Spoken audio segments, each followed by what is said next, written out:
다 함께 자리에서 일어나시며 찬양 드리겠습니다.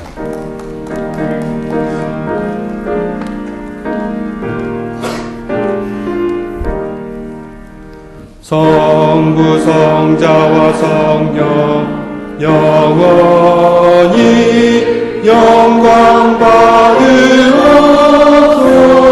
받으옵소서. 태초로 지금까지 또 길이 영원 무궁 성삼위께 영광.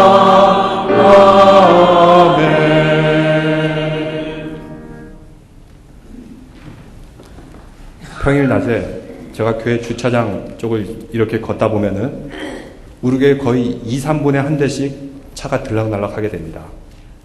주차장 저 끝에서 패스트푸드를 먹는 그런 차도 보고 또 들어왔다가 다시 유턴하는 차들을 보는데 어쩔 때는 차가 두 대가 연달아서 이렇게 쭉 갔다가 다시 돌아가는 모습을 보면 참 스릴리해 보인다라고 싶을 정도로 참 재미있는 광경을 보게 됩니다. 그만큼 우리 교회 입지를 선정할 때 너무나도 좋은 위치를 선정해 줬다는 것을 볼 수가 있죠. 어느 날은 교회에서 보는데 어떤 차가 주차를 하고 있는데 지금 에코가 나왔는데 에코를 좀 줄여주시겠습니까? 에코가 좀 나죠. 주차하는 차들을 보는데 차에 운전자가 없는 거예요.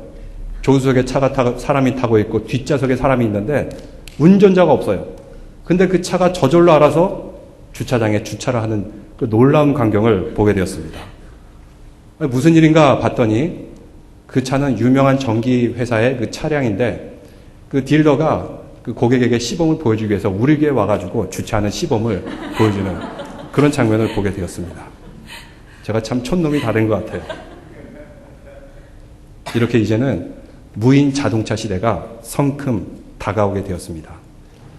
사람이 직접 운전하지 않아도 프로그램만 해두면은 자기가 알아서 목적지 가는 그런 무인 자동차 시대. 이제 서서히 다가오고 있습니다. 그런데 여기에 몇 가지 문제가 발생합니다. 만약 무인 자동차가 가다가 교통사고가 났어요. 그러면 누가 책임을 져야 될까요? 그 차를 만든 사람이 책임져야 될까요? 아니면은 그 차량을 산 사람이 책임져야 될까요? 지금 미스터 바틀트란스가 안 와가지고 못 물어보겠는데 다음에 오면 한번 여쭤봐야 될 것 같아요. 또 한 가지 무인 자동차 시대에는 윤리적인 딜레마가 발생하게 됩니다. 예를 들자면 무인 자동차를 타고 하이웨이에 100마일을 쭉 달리고 있어요. 근데 술 취한 일단의 사람들이 10명의 무리들이 막 쏟아져 오는 것입니다. 이때 무인 자동차는 판단을 해야 됩니다. 피하려고 봤더니 피하면 낭떠러지로 떨어져요. 그럼 낭떠러지로 떨어져서 자기가 죽을 것인가? 아니면 10사람을 치고 나가서 자기가 살 것인가? 여러분이 만약 이 무인 자동차의 프로그램을 만든다면 어떻게 말하시겠습니까? 어떻게 결정하실 겁니까? 많은 사람들이 이렇게 대답합니다. 그래도 10사람을 살려야 되지 않습니까? 한 사람이 죽는 게 그래도 10사람을 살리는 것이 훨씬 낫습니다. 대부분 사람들이 10사람을 살리는 방향으로 프로그램을 만든다고 합니다. 이제 질문을 바꿨어요. 그럼 여러분이라면 만약 10사람을 살리기 위해서 자기가 죽는 그런 차를 타겠습니까? 여러분 어떨 것 같습니까? 그런 차 사고 싶겠습니까? 대부분의 사람들이 그건 아니다. 그런 차는 안 사겠다. 이렇게 대답을 하였더라는 것입니다. 이것이 바로 사람의 본성입니다. 자신은 살아야겠다. 선택과 결정에 있어서 자기 중심으로 결정할 수밖에 없는 것이 사람입니다. 만약 예수님이라면 어떻게 결정하셨을까요? 오늘 말씀에 우리를 죄로부터 구원하시기 위해 첫 번째 공생의 사역을 시작하면서 예수님이 이제 공적인 사역을 시작하면서 세례받는 장면으로 시작되게 됩니다. 여러분 이 장면을 보면 구약의 어떤 말씀이 생각납니까? 구약과 신약은 서로 분리된 것이 아닙니다. 구약은 계시된 말씀이고 신약은 그 예언과 계시된 말씀이 성취된 말씀입니다. 그러면 여기서 끝나는 것이 아니라 현재를 살아가는 오늘 우리도 그 말씀을 계속해서 성취하며 살아가야 되는 줄로 믿습니다. 이런 관점에서 구약을 읽고 신약을 읽을 때 예수님께서 무슨 말씀을 하셨고 왜 그런 사역을 하셨는지 명확하게 이해할 수 있어요. 그리고 현재를 살아가는 우리에게 어떻게 적용해야 되고 실천해야 할지 우리가 알 수가 있습니다.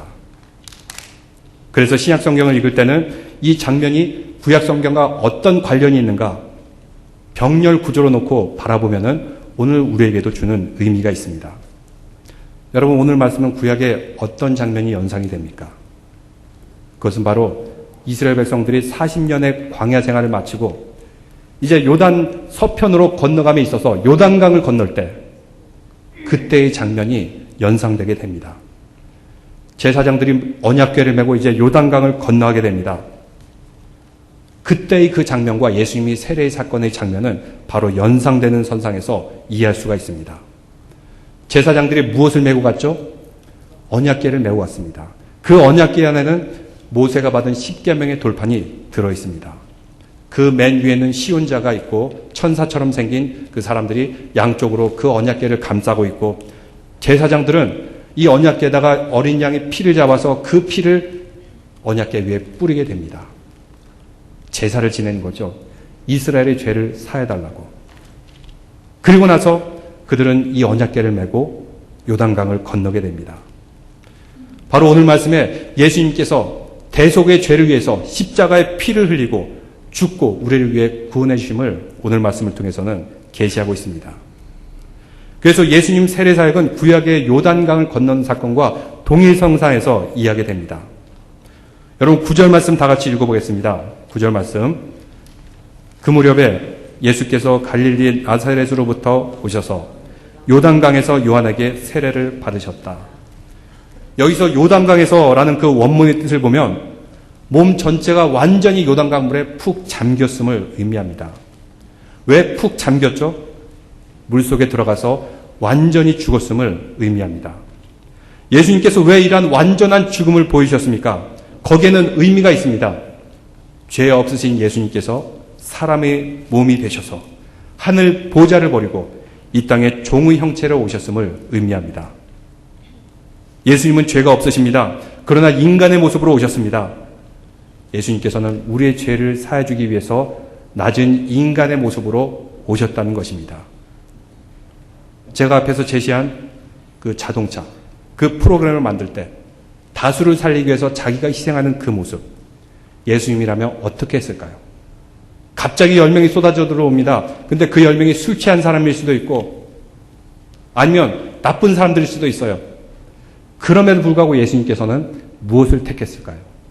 그 죄인들을 살리고 자신을 희생하는 그런 선택을 하셨을 것입니다. 바로 이것이 하나님께서 원하신 선택이셨고 사람을 구원하기 위한 선택이기 때문입니다. 사실 이런 극단적인 질문은 이렇게 너무 고민할 필요가 없어요. 그런 일은 우리 삶에 자주 일어나지 않습니다. 근데 이런 질문을 통해서 우리가 때로는 곤혹스럽기도 하지만 무엇을 알 수가 있습니까? 나는 죄인이구나. 나는 연약한 자이구나. 이 정도까지는 아니더라도 우리는 그 말씀을 삶 가운데 얼마든지 실천해낼 수 있는 것입니다. 예수님께서 보여주신 십자가의 희생, 그 헌신의 모습. 오늘도 우리 교회를 위해서 섬기는 많은 손길들이 있습니다. 주방에서 봉사하시는 이런 분들. 평소에는 우아하게 지내시다가 주방에 들어가면 망가져서 교인들에게 섬기기 위해서 봉사합니다. 또 교회를 섬기고 봉사하기 위해서 먼지도 뒤집어 쓰고 갖은 굳은 일을 마다하지 않는 그런 분들. 이렇게 작은 거 하나부터 실천나갈 때 그것이 바로 예수님이 나 자신의 섬김의 사역을 실천한 줄로 믿습니다. 성도들을 섬기기 위해서 자존심도 다 내려놓고 고민하면서 섬기는 그런 모습들. 누군가를 살리기 위해서 구원하시기 위해서 예수님께서 낮아지셨던 그런 모습과 같이 우리도 낮아짐의 섬김이 필요합니다. 나의 자존심 다 챙기고 나의 자가 완전히 살아있으면은 우리가 공동체 생활에서 생명력을 일으키지 못합니다. 근데 예수님께서 세례를 받으셨던 것 같이 완전히 물속에서 푹 잠기듯이 우리가 낮고 낮아지는 모습, 그런 모습 속에서 주님께서는 함께 사역하고 계십니다. 근데 예수님께서 세례 받으실 때 세 가지 사건이 있었습니다. 먼저 10절에 보니까 성령이 비둘기같이 오셨다 그러는데 완전히 물속에 푹 들어가신 후에 물속에서 막 올라오시는데 그때는 예수님께서도 숨이 끝까지 다 찼을 때 이때까지 기다렸다가 올라오십니다. 그래서 성경은 그때 이렇게 표현하는데 성령이 비둘기같이 임하셨다. 이것이 무슨 의미죠? 성령이 비둘기같이 임하셨다. 이것을 통해서 새로운 시대가 열렸음을 말씀해주고 있습니다. 새로운 시대가 도래했습니다. 저를 한번 따라해 보시기 바랍니다. 새로운 시대가 시작되었다. 새로운 시대가 시작되었다. 그래서 우리가 달력을 사용할 때 예수님께서 오시기 전 BC, 예수님께서 오신 후 AD, 이렇게 시대를 나눠서 달력을 사용하고 있습니다. 그래서 우리가 예수 그리스도를 나의 구주로 고백하는 그 순간 내가 구원받은 것도 중요하지만 이제 새로운 시대, 새로운 땅이 내 앞에 펼쳐졌음을 믿으시기 바랍니다. 그래서 오늘 예배를 드리고 나갈 때마다 여러분 무엇을 고백해야 됩니까? 오늘 하루 새로운 날이 시작된다. 이번 한 주간 새로운 한 주가 시작된다. 맞는 말이죠. 오늘 하루는 여러분이 한 번도 살아본 적이 없는 새로운 날이에요. 오늘 6월 12일 날짜. 여러분 한 번도 살아본 적이 없는 새로운 날짜죠. 또 이번 한 주간도 여러분이 한 번도 살아본 적이 없는 새로운 주간을 살아가게 됩니다. 그런 의미에서 새로운 날이기도 하지만 예수님을 믿음으로 새로운 인생이 시작되었다. 이런 고백. 하나님께서 우리에게 새로운 날과 새로운 주간을 허락하셨는데 얼마나 놀라운 선물입니까? 왜 이것을 누리지 못합니까? 새로운 시대, 새로운 세상이다. 고백하며 승리하시기를 바랍니다. 또한 10절에 보면 성령이 무엇처럼 내려왔죠? 비둘기처럼 내려왔죠. 왜 하필이면 독수리도 아니고 참새도 아니고 비둘기처럼 내려왔다. 이렇게 말씀했을까요? 까마귀도 아니고 왜 비둘기 같다. 이렇게 얘기했을까요? 제가 얘기 드렸지만 신약에 나온 단어는 구약에 나온 단어와 비교해 볼 때 그 의미를 명확하게 알 수가 있습니다. 구약에서 비둘기가 언제 나오죠? 하나님께서 세상을 홍수로 다 쓸어버립니다. 죄를 완전히 다 뒤덮어버립니다. 그리고 나서 노아의 방주에 살아남은 그 가족들, 이 가족들이 이제 어느 땅으로 갈까? 이 새로운 세상 가운데 어디로 갈까? 할 때 어떤 새를 날려보냈죠? 비둘기를 날려보냈어요. 그 비둘기가 새로운 땅, 새로운 시대가 도래했다 알려주고 있습니다. 사랑하는 성도 여러분, 저와 여러분에게 예수님께서 세례를 받으실 때 성령이 비둘기같이 임했음은 죄가 씻겨가고 새로운 삶이 시작됐다라는 것을 의미하고 있습니다. 그런데 우리가 이렇게 예배를 드리고 나서 그래 새로운 시대가 시작되었다. 새로운 날을 살자 하고 집에 들어갔는데 남편은 변하지 않았어요. 아내도 변하지 않았고 자식들도 변하지 않았고 부모들도 변하지 않았어요. 아무것도 안 바뀌었습니다. 직장과 일터에 가도 아무것도 안 바뀌었어요. 그대로입니다. 그럼 무슨 생각이 드는지 압니까? 아, 이 땅은 옛 땅이구나 하면서 절망하게 됩니다. 그리고 가정과 일터에서도 아, 이 땅은 옛 터이구나 하면서 다시 옛날의 삶으로 돌아가게 됩니다. 그러나 성경에는 그러지 말라는 것입니다. 왜냐하면 우리는 새로운 땅을 열어가지 않습니까? 새로운 시대를 열어갑니다. 그래서 아무리 헌 땅이라도 우리가 들어가면 새롭게 변화될 줄로 믿습니다. 그 땅과 그 하늘은 새로운 지경이 펼쳐지게 됩니다. 이것이 바로 성경이 말하는 진리입니다. 그러면 제가 여러분에게 다시 묻겠습니다. 여러분 새 땅과 새 하늘이라 그래서 세상 가운데 나갔는데 변화되지 않는 이유는 무엇일까요? 그것은 바로 내가 완전하게 변화되지 않았기 때문입니다. 새 시대를 열어갈 준비가 아직 덜 되었기 때문입니다. 그래서 우리가 날로 날로 변화되어 갈 때 우리는 새로운 땅으로 새로운 시대로 변화시킬 줄로 믿습니다. 그래서 우리는 이런 고백을 해야 됩니다. 저를 따라해 보시기 바랍니다. 하나님, 제가 새 사람이 되었습니다. 나의 예전의 자아가 죽고 이제는 새로운 삶이 되기를 바랍니다.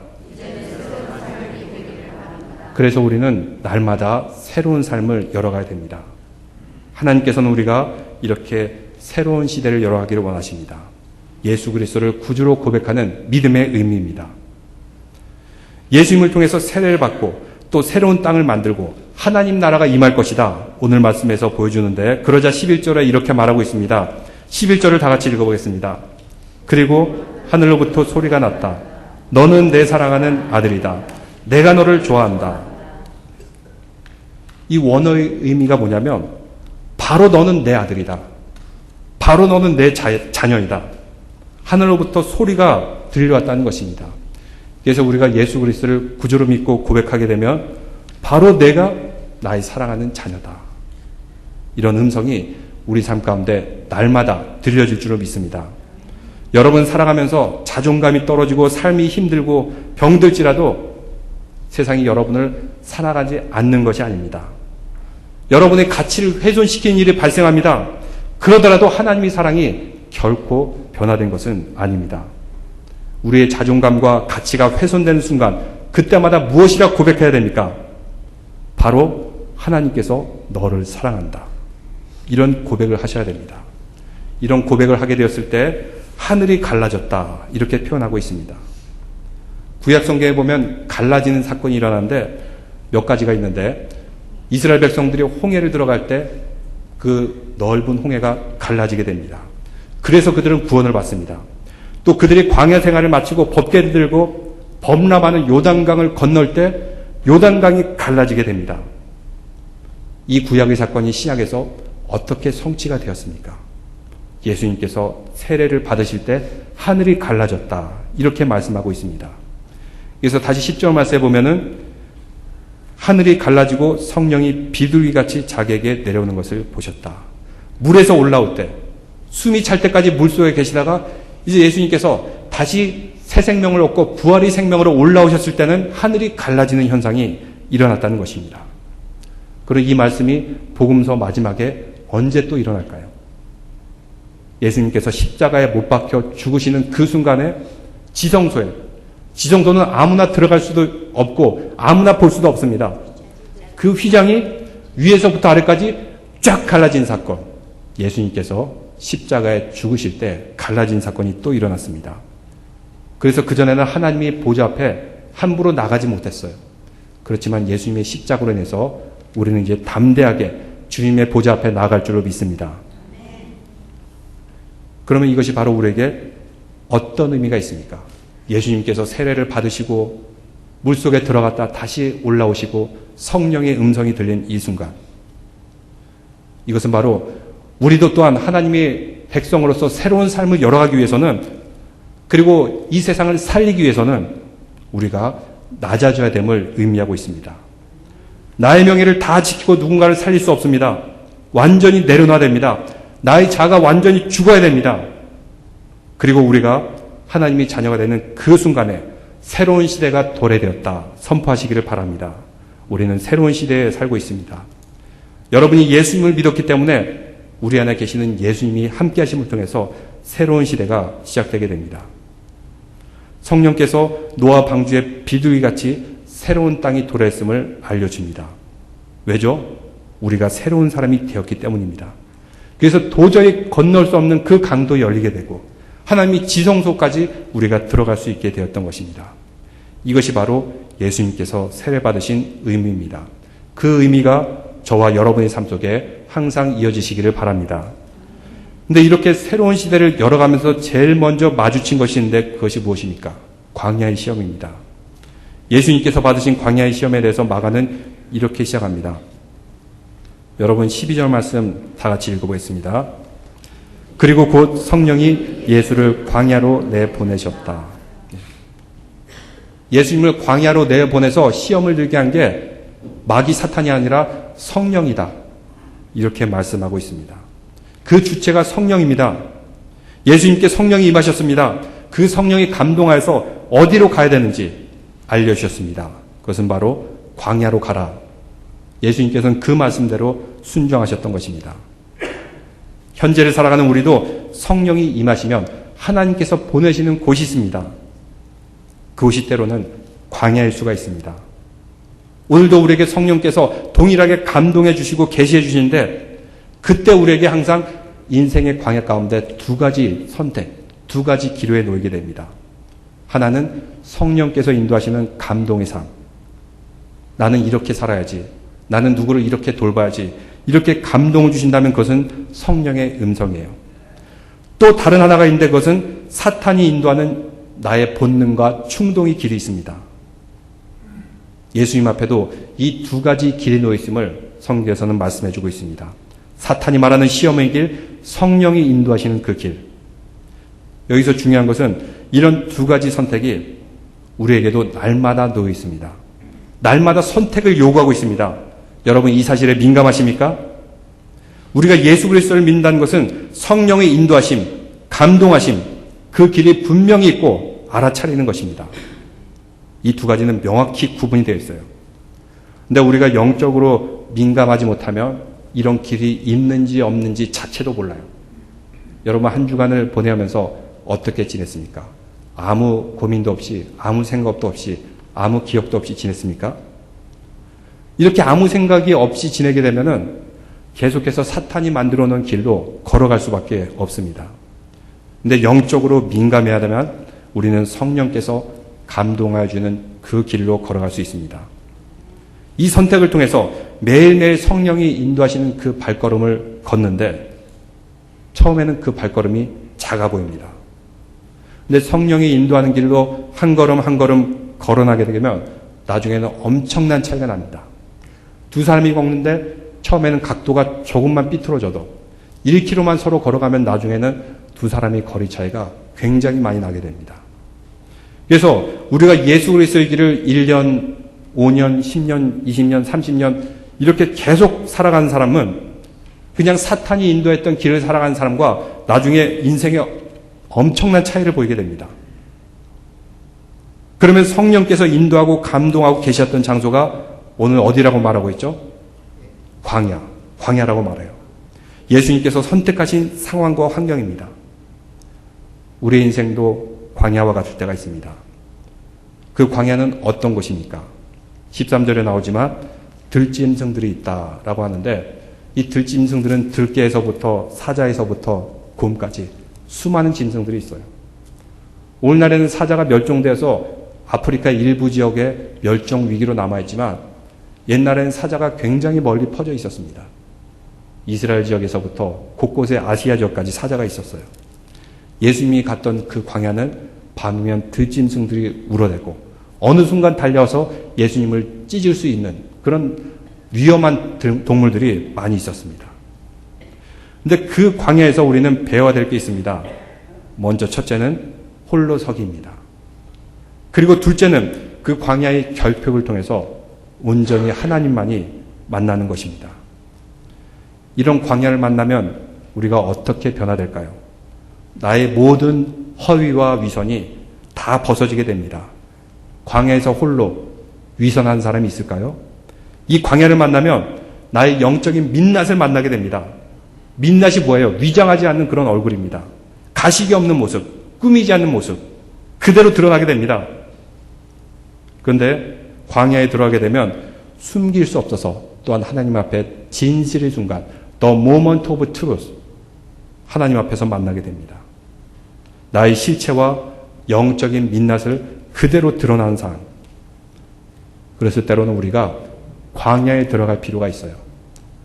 하나님께서 모세를 어디로 보내셨죠? 광야로 보냈습니다. 이집트 왕국에서 광야로. 이스라엘 백성들이 이집트의 노예가 되어 있을 때 그들을 자유와 해방시키기 위해서 어디로 보냈죠? 광야로 보냈어요. 또 사도 바울이 회심한 후에 아라비아 어디로 갔죠?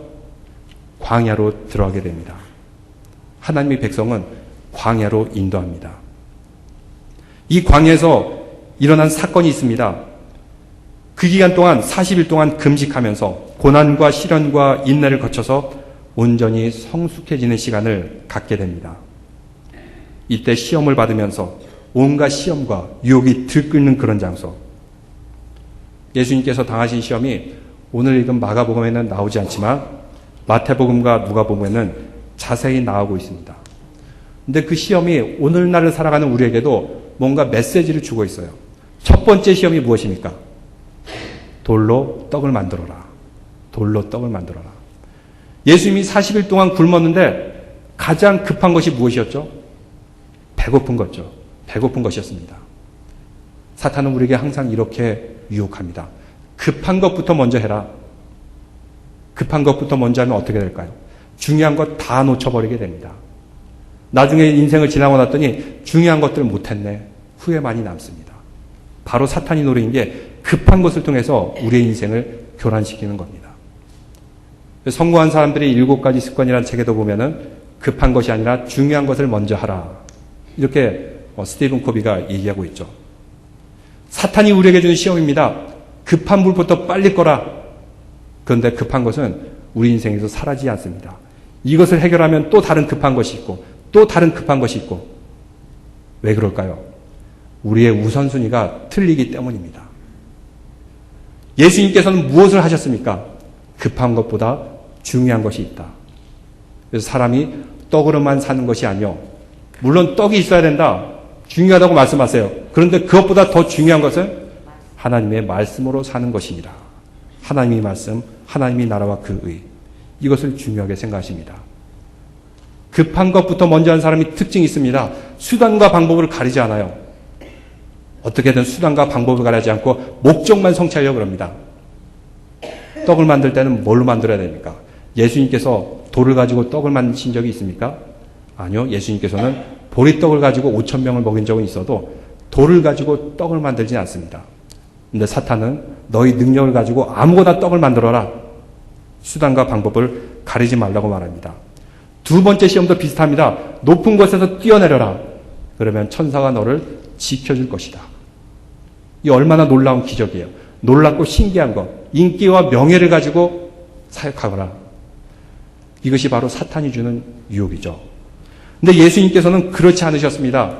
이 모든 것을 다 내려놓고 하나님이 원하는 방법과 목적을 이루십니다. 마지막 세 번째 시험이 있습니다. 무엇이죠? 나에게 절하라. 천하 열국을 주리라. 중요한 것은 쉽게 얻는 것이냐. 예수님께서는 천하 열국을 쉽게 얻으려고 하지 않았습니다. 어떻게 얻으셨죠? 십자가의 길, 그리고 희생의 길, 부활의 영광을 통해서 그 십자가의 고통을 이겨나심을 통해서 천하 만국을 얻으셨습니다. 이렇게 사탄이 던져주는 미끼는 항상 우리 앞에 놓여 있습니다. 우리가 은혜를 받았을 때 새로운 시대를 열어갈 때마다 사탄은 끊임없이 시험하고 유혹하게 됩니다. 그럴 때 우리는 무엇을 선택해야 됩니까? 성령의 인도하심을 선택하는 믿음의 성도들 되시기를 바랍니다. 매 순간마다 말을 할 때마다 생각을 할 때마다 성령의 음성에 따라서 순간순간 쌓이고 쌓이게 되면은 세월이 흐르면 여러분의 인생이, 여러분의 가정이, 여러분의 가문이 변화될 줄로 믿습니다. 그래서 사탄의 충동질에 따라 살아가는 사람과 범접할 수 없는 인생의 차이가 발생합니다. 그래서 우리 믿음의 신앙은 항상 선택입니다. 성령으로 변화된 우리는 하나님의 말씀에 민감하고 하나님이 원하시는 발걸음을 걸어나가며 주님께서 주시는 새로운 시대, 새로운 땅을 열어가시는 믿음의 성도들 되시기를 주님의 이름으로 축원합니다. 기도드리겠습니다. 하나님 아버지, 주님께서 우리의 죄를 짊어지기 위해 낮고 낮은 곳에 오시고 또 물속에 푹 담기셨다가 다시 올라오심을 통해서 하늘의 문을 열었듯이 우리의 삶도 새로운 땅, 새로운 시대로 변화된 이 땅에서 주님의 축복을 누리며 살아갈 수 있도록 인도하여 주시옵소서. 주님, 우리는 주님의 음성대로 살아가고자 하나 끊임없이 마귀 사탄의 시험과 유혹이 우리 가운데 놓여 있습니다. 항상 급한 일이 있고 항상 조급한 일이 있는 우리 인생. 중요한 것이 무엇인지 깨닫고 중요한 것을 먼저 선택할 수 있도록 인도하여 주시옵소서. 하나님의 음성에 민감하고 하나님이 원하는 그 발걸음을 걸어나감을 통해서 새로운 시대, 새로운 지경을 열어가는 모든 성도들에게 하나님의 말씀과 그 성령의 감동이 임할 줄 믿사오며 예수님 이름으로 기도드리옵나이다. 아멘. 다 함께 자리에서 일어나신 후에 찬송 드리겠습니다. 찬송가 344장.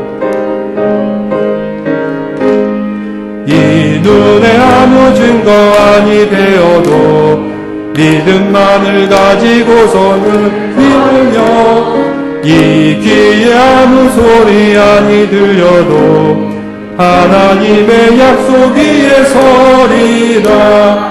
걸어가세 믿음 위에 서서 나가세 의심 버리고 걸어가세 믿음 위에 서서 눈과 귀에 아무 증거 없어도 이 눈에 보기에는 어떠하든지 이미 얻은 증거대로 믿으며 이 맘에 의심 없이 살아갈 때에 우리 소원 주 안에서 이루리.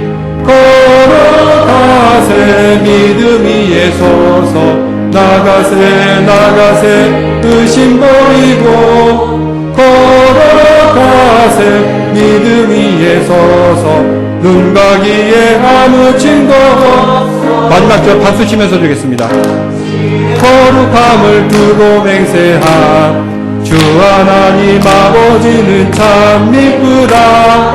그 귀한 모든 약속 믿는 자에게 능치 못할 무슨 일이 있을까. 걸어가세 믿음 위에 서서 나가세 의심 버리고 걸어가세 믿음 위에 서서 눈 가기에 아무 증거 없어도. 아멘.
함께 차례지로 하시며 찬양 드리겠습니다.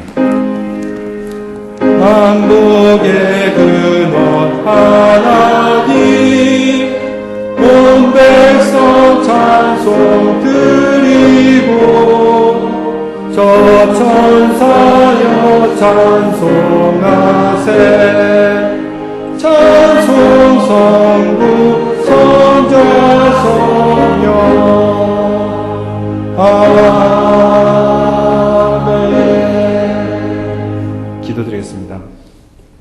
하나님 아버지, 오늘도 주님의 전 안에서 말씀과 은혜로 한 주간을 열어갑니다. 베풀으신 은혜에 감사드리며 새로운 시대, 새로운 땅을 변화된 삶으로 이루어갈 수 있도록 주님께서 축복하여 주옵소서. 우리는 약하고 부족하지만 세상에 무엇보다 더 복되게 하신 주님의 사랑에 감사드립니다. 경제적인 어려움으로 위축되고 염려하는 가정들이 있습니다. 그럼에도 주님께 예물을 드리기에 세상을 내려놓습니다. 믿음의 성도들에게 세상이 주는 염려와 근심에 낙담하는 것이 아니라 앞으로 실 하나님의 축복된 약속을 바라보며 믿음으로 승리하게 인도하여 주시옵소서. 오늘도 거룩하게 구별하여 드린 예물로서 11조와 감사와 성교와 특별헌금을 드립니다.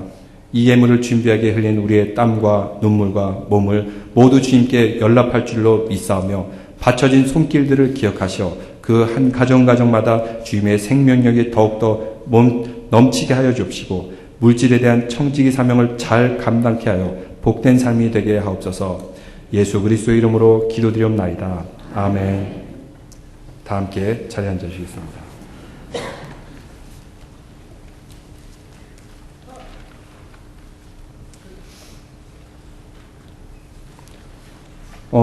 먼저 우리 교회 감사의 제목이 있습니다.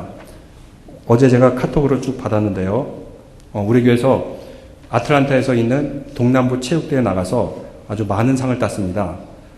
족구팀이 동메달을 땄습니다. 우리 교회 청년들이 갔는데 박수로 축하하겠습니다.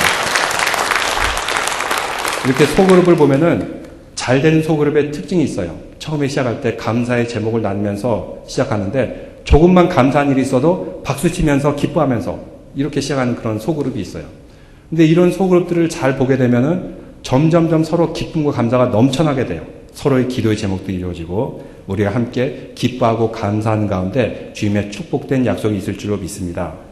그리고 또 특히 이제 메달을 많이 땄는데 한국도 이렇게 올림픽에 나가면 남자보다 여자들이 많이 따오죠. 어제도 그런 것 같아요. 배드민턴 대회에서 많은 분들이 메달을 따왔는데 양은진 학생 단식 금메달을 땄습니다. 축하합니다. 네, 이제 나중에 한꺼번에 몰아서 박수 치겠습니다. 양미경 집사님은 은메달을 땄습니다. 그리고 최민주 자매 그리고 백영숙 집사님 혼합 은메달을 땄고요. 최민주 자매 여자 복식 동메달을 땄습니다. 백영숙 집사님하고 최민주 자매 모녀가 아닌데 여자 복식 동메달을 땄는데 누군가 이 두 분을 이겨서 동메달을 땄겠죠. 가만히 있을 수가 없죠. 그래서 복수를 해줬습니다. 양미경 집사님하고 양은진 자매 모녀가 또 복수를 해줘가지고 두 분이 금메달을 땄습니다. 박수 하나 했습니다. 그래서 지금 사진이 나오고 있죠. 사실 이를 위해서 제일 이쪽을 봤을 때 왼쪽에 계신 우리 장승희 집사님께서 많은 수고를 해주셨습니다. 항상 이렇게 토요일마다 아주 열심히 체육관에서 연습하고 훈련해 주세요. 장승희 집사님은 제자가 아틀란타도 있고 전역 각지에 있는데 특별히 우리 교회 우리 집사님들 많이 훈련해 줘가지고 좋은 성적 거둔 줄로 믿습니다. 축하드리고 감사합니다. 또 우리의 기도의 제목이 있습니다.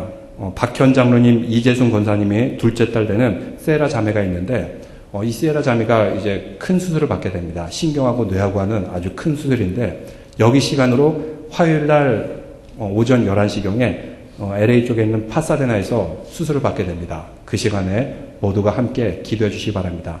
여러분 우리 자매를 위해서 잠시 우리가 통성으로 기도하겠습니다. 주여 부르짖고 주님 부르짖고 이 자매의 수술 가운데 함께 하시고 그 모든 신경과 세포, 수술, 의사의 직도 손길을 통해서 잘 인도함을 통해서 하나님 그들에게 새 생명을 주고 다시 건강을 회복하게 해달라고 우리 세라 자매를 위해서 기도하겠습니다. 하나님 아버지 세라 자매 주님께서 긍휼히 여겨주시고 불쌍히 여겨주시옵소서. 그 마음 가운데 불안이 없게 해주시고 염려가 없게 해주시고 그 모든 수술이 잘 회복되어서 건강한 몸으로 거듭날 수 있도록 주님께서 지켜주시옵소서. 박현 장로님, 이재순 권사님 그 따님의 수술을 위해서 갑니다. 그 발걸음 가운데도 복된 발걸음 인도하시다 모든 것이 잘 마무리되어서 그 하나님께 영광 돌리게 인도하여 주시옵소서. 주님의 옷자락에 붙잡는 간절한 마음을 기울일 때 치유의 손길, 회복의 손길이 더욱더 빠르게 진행될 줄 믿사하며 오직 하나님 영광 돌리시고 다시 건강을 회복됨을 통해서 하나님의 생명의 역사, 주님의 역사가 나타날 수 있는 믿음의 증거자가 될 수 있도록 그 가정 축복해 주시고 세라 자매를 지켜주시옵소서. 우리 자매 가운데 모든 수술 일정이 순조롭게 잘 진행되기를 주님의 이름으로 축원합니다. 오늘 우리에게 방문하신 분이 계신데 배석필 지사님 모친 되시는 분 방문해 주셨습니다. 어디 계시죠? 여기 성함이 없어서 죄송한데요. 예, 박수로 환영하겠습니다. 반갑습니다. 환영합니다. 또 이제 아쉬운 소식이 있습니다. 우리 교회 그래도 출석의 큰 부분을 차지하는 그 가정이 계신데 김영은 집사님 아들만 넷입니다. 근데 참 이렇게 너무 재밌게 신앙생활 같이 하셨는데 이제 호주에 있는 오스트레일리아에 있는 브리스번이라는 대학으로 남편이 교수님으로 가세요. 정말 축하할 일입니다. 어디 계시죠? 잠시 자리에 나오시면 제가 기도하겠습니다. 우리 나오실 때 박수로 환영하겠습니다. 박수로 환송하시고 너무 이렇게 사랑도 많이 베푸시고 사랑도 많이 받으셔가지고 계속해서 환송회가 있으셨어요. 바쁘셨는데 여기 잠깐 와주시고요. 예. 우리 내 아들을 아주 굳세게 키우시면서 드럼도 잘 쳐주시고 또 수학 박사님이세요. 참 우리 자녀들에게 수학 가르치는 기회가 있었으면 더 좋아하실 텐데 그런 기회가 없음이 아쉽고 또 앞으로 그곳에 가서 하나님의 축복된 길 되게 해달라고 제가 기도드리겠습니다. 하나님 아버지 감사합니다. 김영은 집사님 우리 교회에서 날마다 새벽마다 제단을 쌓았고 그 믿음의 내 아들 가운데 또 이곳에서 항상 봉사를 했고 많은 이웃을 섬기며 사랑했던 그 손길 잊지 못할 주님의